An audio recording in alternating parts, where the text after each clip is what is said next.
Hey everybody, it's John, aka Golden John Ion, with another quick hit computer tip.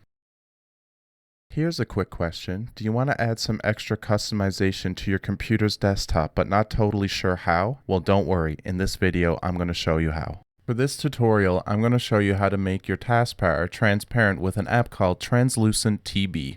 From a browser, search for the application TranslucentTB.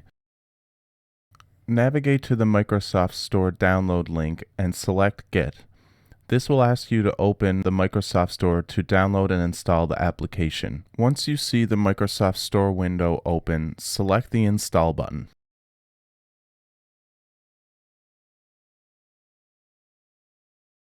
Now that it's installed, you will see your taskbar disappear and a welcome screen for Transparent TB will be displayed. Click Continue to close the welcome screen. And there you have it. You are now one step closer to making your computer's desktop more unique. And that's where I'm going to end this video. Thanks for watching and stay tuned for more videos.